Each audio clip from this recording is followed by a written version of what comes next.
Welcome to Unselfishly Me, a podcast all about self-love, self-care, and everything in between.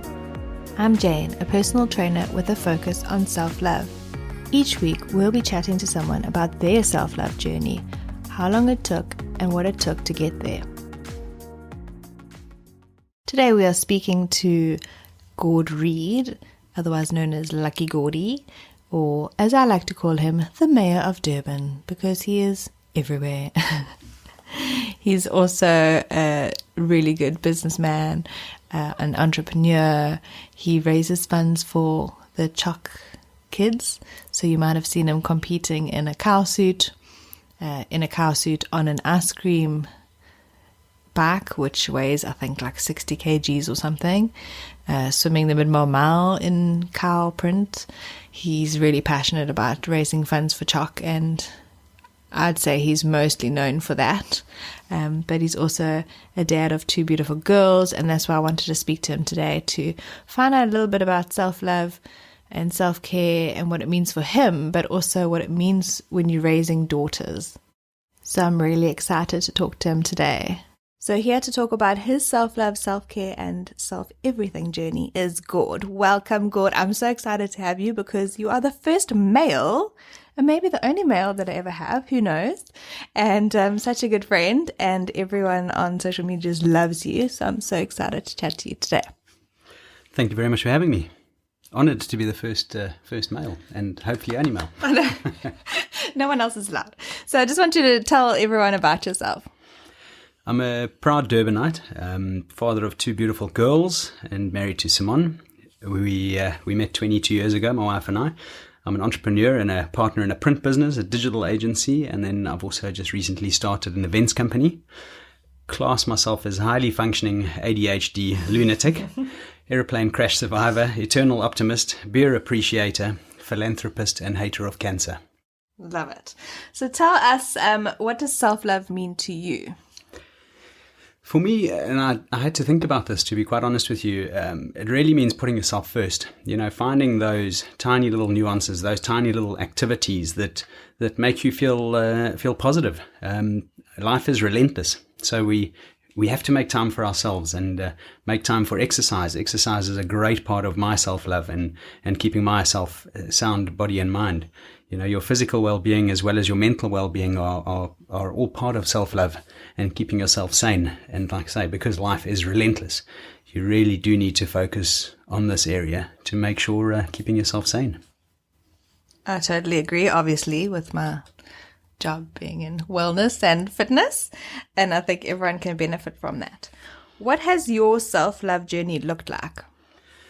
So my mother was always very positive. The power of positive thought she drummed into us from an early age. So I'm very fortunate in that regard. I have a lot of self-confidence and always have had and always appreciated myself. However, the biggest turn it really made was, I think, when I turned 40. For some bizarre reason, I had 5 general anesthetics in 1 year, 3 different health scares, 2 sinus ops, 2 ops on my kidneys, and then I tried to cut my hand off by mistake.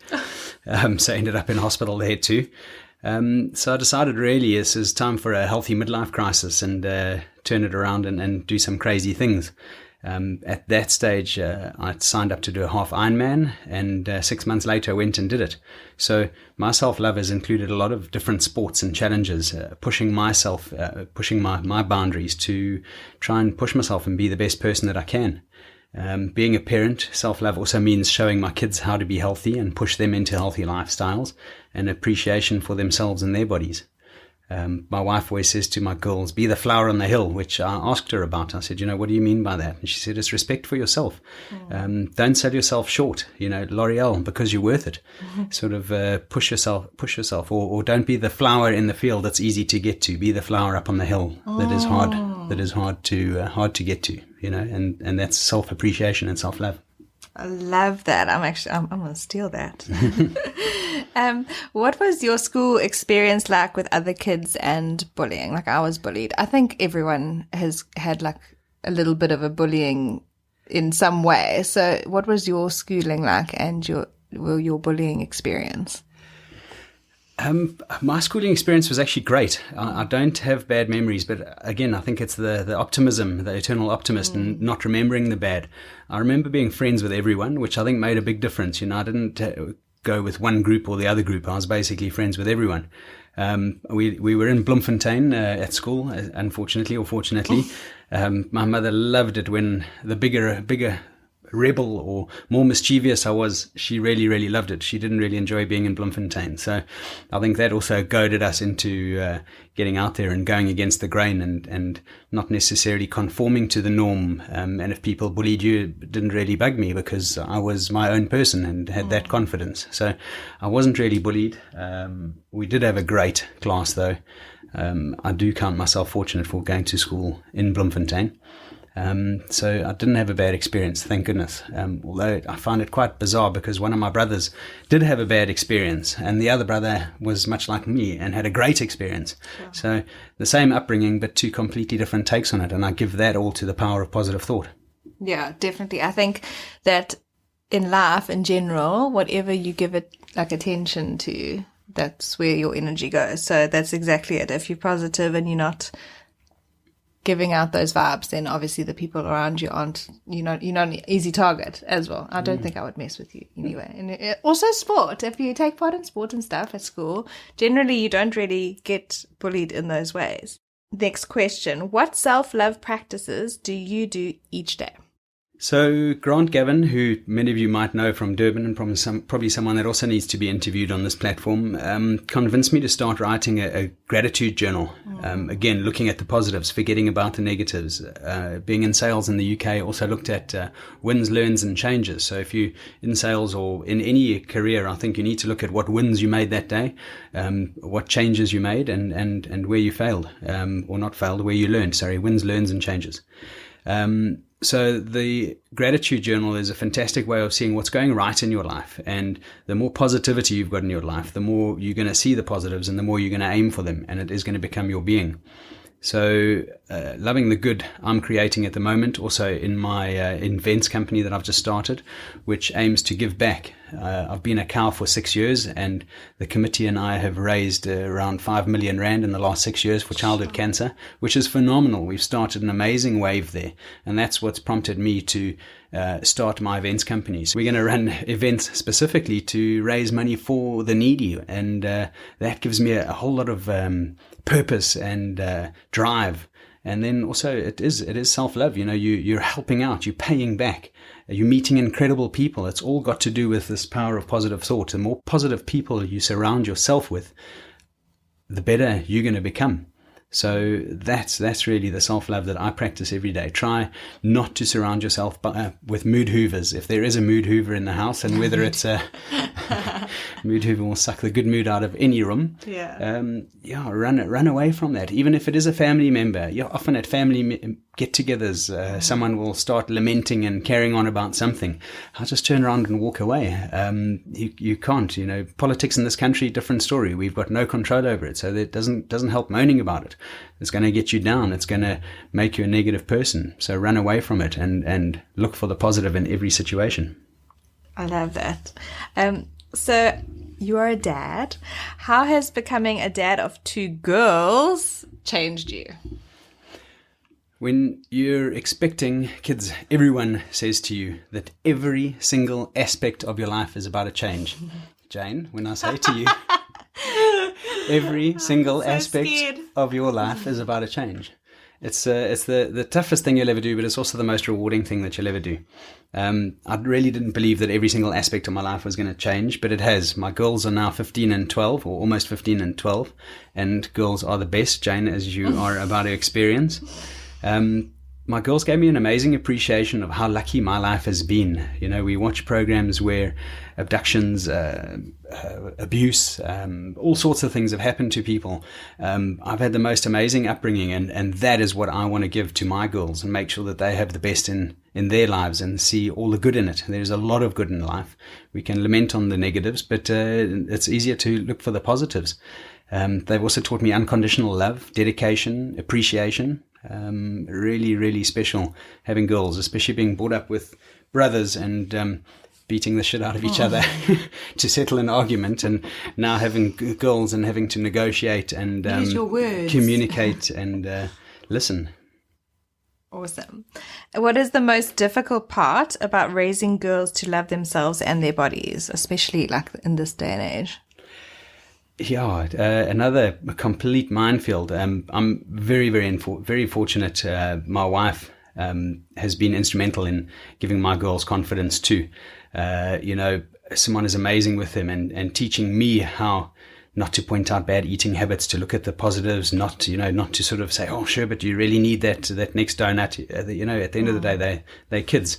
My eldest has always been strong. She was born 2 weeks late and started life at 4.5 kgs. I always joke that she was a toddler when she came out, complete with a suitcase and everything. She was a big girl, and she always has been quite big. She was a little bit larger, but actually she's taught me about loving your body. She wasn't put out by her body shape, and me being a fitness freak, it went against the grain with me. So, you think you got to teach your girls, and they turn around and teach you the lesson in life. Amy's the most amazing child. The girl from Pitch Perfect, Rebel. The Aussie girl. Wilson. Yes, Rebel Wilson is like a complete hero for her. And that's great. And it gave her the confidence. So again, turned it around and taught me self-love and not to be self-conscious. And that also goes to just, if you do want to get out there and train, get out there and train. Don't worry about what other people are going to think. She also got treated for insulin resistance recently, and that changed her life massively. She lost a lot of weight, 11 kgs, and now loves her body even more. But again, putting that healthy and healthy lifestyle into practice. Yeah. So being very sporty and taking part in many events, do you think that sport helps people have a more sense of self-love, and especially no matter what size the person is competing? Yeah, this is huge. Excuse the pun, but the main reason I like competing in so many different disciplines, like running, swimming, cycling, triathlon, canoeing, riding ice cream bikes, hand cycles, and more, is pushing yourself in all of these disciplines. It certainly helps. Specifically for me, it helps my beer belly, and I love beer, so it definitely helps keep the weight down. No matter what your shape and size, though, really, you need to be out there. The endorphins are phenomenal. It changes your life. It changes you into a more positive person. Also burning off adrenaline. We've got so many stresses and strains in modern life, and that's what all these events do, is that it'll help you burn off all of that adrenaline and think a little bit more clearly. For me, it's also about networking and having fun, meeting more people. You may not win, but taking part and the training that you do, your future self will thank you too. So no matter what size you are, don't worry about people judging you. You just get out there, really. And what is your favorite thing about being active and doing events? So for me, again, endorphins, getting out there, because I do most of my events for a charity. It's getting the awareness out there and meeting with people and making people smile. So I'm not there to win it. Being a cow or doing all these events takes the competitive element out of it for me. So then it allows me to enjoy the event. I don't feel the pressure of, oh my goodness, I've just entered a half Ironman. It's kind of like, I wonder who I'm going to see along the way, who I'm going to make smile, and which camera I'm going to act up for, and what am I going to wear. Our cow kit is awesome. So, the events have definitely, it's just the raising awareness and the learning about myself that I enjoy about them. I think also being in Durban with the weather and everything's outdoors, and you're such an outdoor person, that it's probably also being outside, and you're such a people person. So definitely seeing all the different people along the way and just making people smile, because that's generally what you're about. Absolutely. We don't go to nightclubs anymore to see all the people. We go into running races and paddling races and riding races. Running along the promenade at 5 a.m. You'll find Gord there at least 3 days a week, I'm pretty sure. Running or cycling along Durban Promenade. Something. Or you're just, because you just see it on his Instagram story. I mean, but it's not as fun as saying hello in person. Okay, so what would your advice be to someone who is maybe too nervous or shy or scared to start being more active for fear of being judged? So that could be, going running or walking or whatever, but also maybe even going to the gym. Can I swear? We can bleep it out. Stuff the haters. Yeah, F them, eh? Definitely. Stuff the haters. Just get out there. It's honestly about it. For me it's not about winning. It's about going and taking part, and the fun that I have along the way. So really don't worry about the haters. And then you have to come and meet my friend Bianca. Bianca's lost over 80 kilograms, and she was told she'd never be able to do any of the races that she's doing at the moment. So you know what? Make a goal. Find like-minded people, get a training buddy. That's the way to do it, and go and train. Just make that goal happen. Stuff the rest. It doesn't matter about others. Life is hard enough. We beat ourselves up enough. So give yourself the self-love, and your future self will thank yourself. I'm a little bit older than I think most of your podcast listeners will be. But at the ripe old age of 46, I've learned that, and if it's something that I could push through to younger people, is not to worry about what other people think of you. Really, it's the last thing you should be concerned about. So get out there, come and meet Bianca. She runs a girls only swim school where they go and swim massive kilometers too out in the ocean.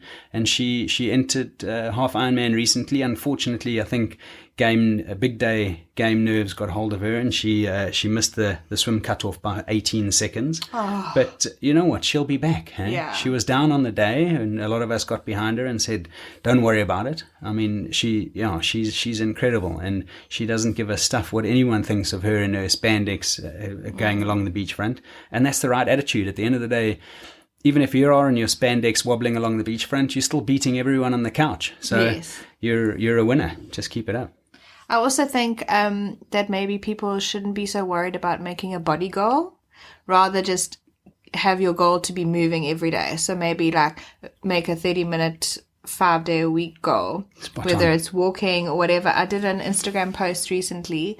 It just came to me, and I was saying, when last did you just walk for the sake of walking, just because you wanted to walk, just because you wanted to walk and clear your head, walk and listen to a podcast, which through my course I always make the girls do like podcast walks. It's not about their body at all.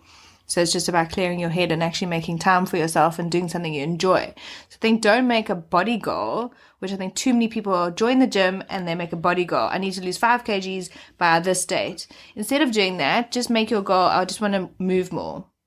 Spot on, eh? I've got a love-hate relationship with Discovery, and yes, we all know, we've seen the tweets. Yes. So, but I mean, on a positive note, and this has got to be positive, is Discovery taught me the power of regular exercise. Now, I run around, I am ADHD completely, so I do lots of sports. I run, I cycle, I trail run. I sometimes you'll find me mountain biking, sometimes you'll find me riding an ice cream bike. I've done a couple of doozies, and I think variety is the spice of life. So try and keep your exercise interesting. Like Jane says, a little 30-minute walk on the beachfront, perfect. Even go for a swim in the sea. Swim in the sea, you're burning. Now all of a sudden you're not thinking about it. I also play league squash, and that's fantastic because now you're not worrying about how sore your leg is or worrying if you're doing 5 minutes a kilometer. Social. You're chasing that ball. You don't even feel that you're tired. So put that into it, and don't make that body goal. That'll come. That'll sort itself out. The more things you do, the more cross training you'll do. It becomes a byproduct of what you're actually doing. So it's like you having fun, you meeting people, and you being active and doing something you enjoy.